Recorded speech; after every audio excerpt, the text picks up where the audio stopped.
Hi, my name is Paul Davids from the Department of Rural Development and Land Reform.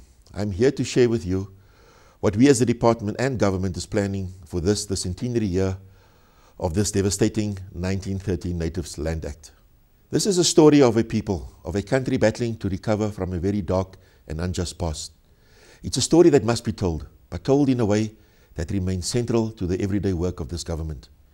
It is as much a story of restitution, land reform, as it is a story of rural development. It is a story for all South Africans.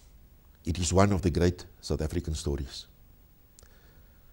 To tell the story, we have to start by acknowledging a few unhappy facts. Almost a quarter of South Africa's population, around 12 million people, are living in poverty in rural areas. Almost 3/4 of South Africa's population don't seem to care very much about this. One further factor: once in a generation, or in our case, once in 100 years, comes an opportunity to galvanize the population into action behind a national cause.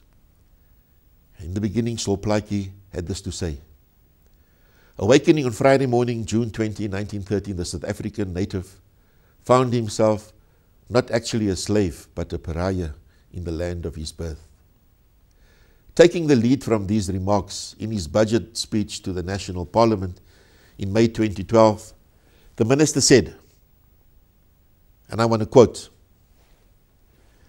"It is thus imperative that we reflect on what has been done to undo the legacy of this act, but also reflect on the long road ahead."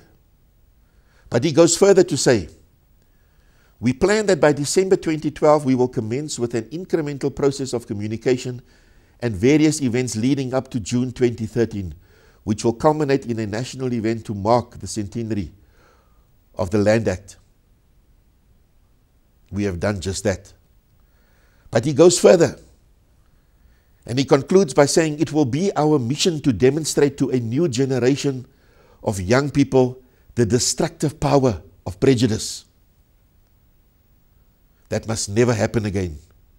And he echoes these words of our former president: never, never again. So what is the story overview?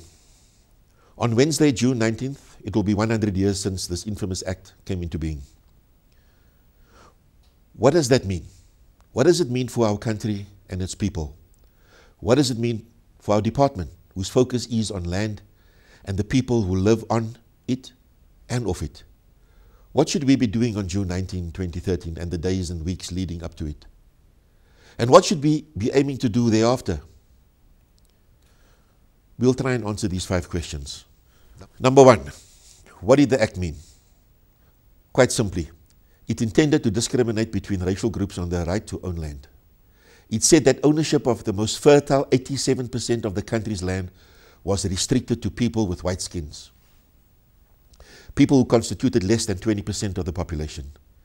It said that black people described as natives in the act could only own land on the remaining 13% of South Africa's territory. Thousands of people were subsequently forcibly removed from the land of their ancestors and literally dumped in the most remote and underserviced areas of the country. And although the word apartheid appears nowhere in the act, it is clear that this is a landmark piece of segregation legislation, and many believe that it opened the floodgates for the shameful tide of discriminatory laws that followed. Number 2, what did it mean for our country and its people? The act had a devastating effect. At a stroke, it marginalized the workforce, the very people whose goodwill, education, skills, training, and well-being constituted the country's future in the developing industrial age. It banished the most promising and the most capable to the edges of society. It undermined their potential, their future, and that of their children and their grandchildren. The act handicapped the progress of South Africa for 81 years, from its introduction in 1913 to the dawn of democracy in 1994, and was so destructive that its effects are still widely felt despite 19 years of democratic medicine. That's how badly injured our people were by this disgraceful act. 12 million people, nearly a quarter of our population, continue to live relatively unproductive lives in the hostile rural territories that their parents and grandparents were so forcibly removed to by the 1913 Natives Land Act. It was suicidal. Number 3, what does this mean for our department, considering the fact that our focus is on land, the people who live on it, and those who live off it? Simply this: it provides us with a unique opportunity to focus national attention on the plight of the rural poor, to prioritize their circumstances in the national agenda, to get them talked about, to raise their profile, to popularize the concept of upgrading the level to help being given to them by marshalling more resources from national, provincial and local government, from other closely related government departments on all levels, to orchestrate more effective collaboration with the private sector, with business, industry, agriculture, to turn this national sore into a national cause. That is our task and our duty at this time. This is not about us. It's all about the rural poor. So what should we be doing on June 19, 2013, and the days and weeks and months leading up to it?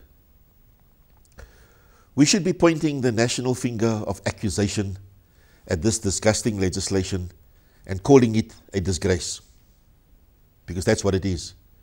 We should make a solemn undertaking as a nation that such an act will never be permitted onto our statute books again. Led by our President, we should pledge that the passage of such an act will never be repeated.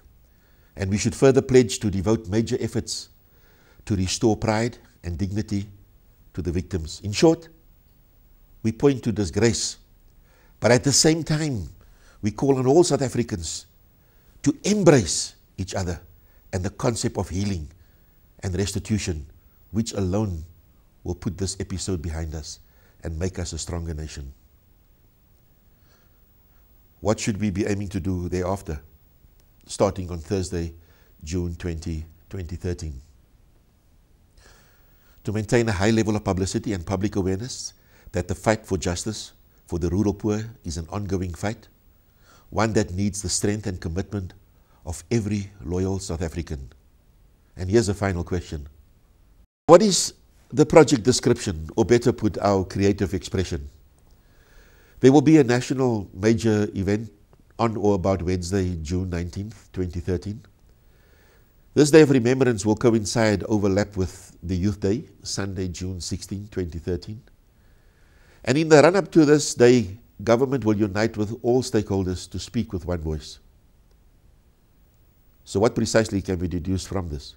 In strict communication terms, a potential complication lies in the fact that it is not common to celebrate a disaster, since that is what the act actually was and is. Instead, it should be viewed as a commemoration or a remembrance of a great injustice and a call to repair the damage in the interests of nation building. The project can therefore be broadly described in 2 phases.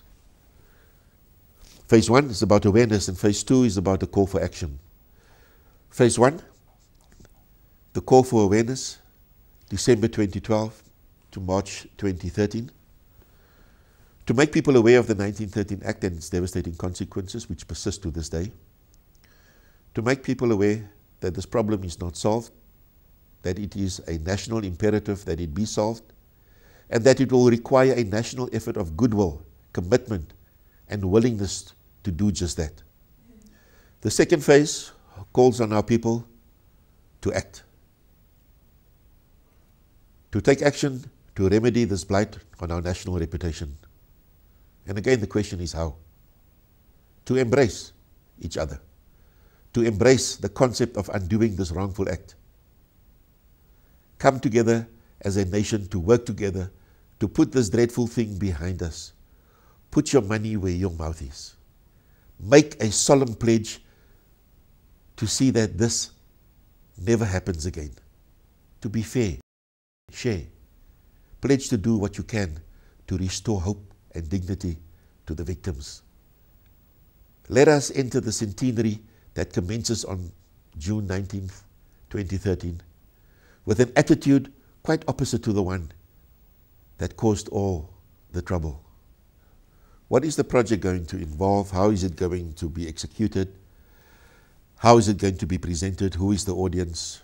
The target audience is all affected South Africans, which effectively means all South Africans, with a particular emphasis on the youth.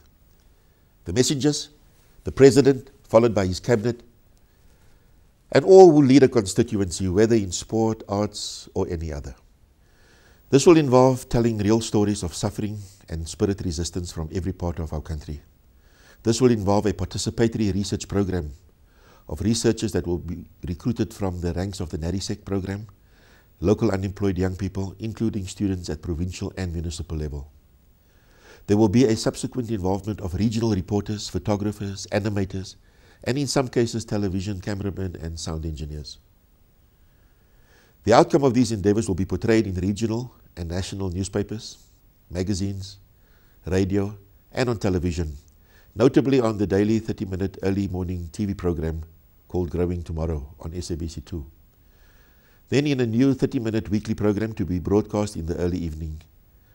And then a further series of 6 special 30-minute programs to be aired during the week of the run-up to June 19, 2013. In addition, there will also be a series of comic books dramatizing aspects of our story for the benefit of rural audiences and ongoing engagement with social media. Unpaid media, which will involve subject matter expert, think tanks, struggle heroes, dialogues on current affair programs, media tours, media conferences, opinion pieces, letters to the editor, handling media inquiries on the project, newsletters, publications. The philosophy of the TV program and others that we are planning will be more investigative, inquiring what works, where, why, and in practice will be used as a tool to promote meaningful cooperation and coordination across the broad partnership of departments and enterprises concerned with rural development and land reform. There will also be an opportunity for the dramatization of some of these stories for theatrical presentation at community and district level. As far as is possible, from a qualitative point of view, community personnel will be engaged to perform these tasks, particularly those who have received training through the NARISEC program. This effort will be supplemented by a national reminder campaign using billboards, posters, and other outdoor media. There will also be an extensive PR publicity campaign involving liaison with regional and national press, radio and TV, and engagement with international media. But there's also an inward-looking area of responsibility. In addition to this, will be a concerted effort to integrate and coordinate this effort with the normal work of government departments and to motivate the members of these departments to take ownership and begin a process of better, faster delivery of services to reverse this legacy. This will manifest itself in a new look Bulela, which is a publication targeting public servants, with a strong emphasis on the crucial role of public servants and their responsibility to service delivery. This will be linked to the I'm Responsible for 2,000 People campaign. There will be a strong effort to further expand this new public servants outlook to other government departments, and the production of a range of PR materials, amongst other, a high-end coffee table type book outlining the entire story from the point of view of those most affected, with chapters devoted to regions and including some good news tales, using the views and wording of regional authors. A landmark national event involving the state president, ministers, deputy minister, and other cabinet ministers and guests, invited guests. A traveling exhibition depicting the 1913 Land Act and its consequences. Permanent exhibitions to ensure our continued heritage. A CD, DVD featuring songs of our land by various artists. Dedicated Land Act webpage with a clock countdown. Arts, musical, and other creative exhibitions. Memorabilia, mementos, including diaries, calendars. Finally, the follow-up phase. It will use the same network employed in phase 1 to monitor progress and report on notable accomplishments and or instances of resistance. The main purpose will be to ensure that the effort does not end with the centenary, but that it carries on and will continue until we have seen the reversal of the legacy of the 1913 Natives Land Act. It is therefore desirable that everything we do in this campaign relates to the work of government. The link must be clear and constant. How best to reverse this legacy of the 1913 Natives Land Act than with better, faster service delivery to those affected? Our government needs your wholehearted support to make this campaign a success.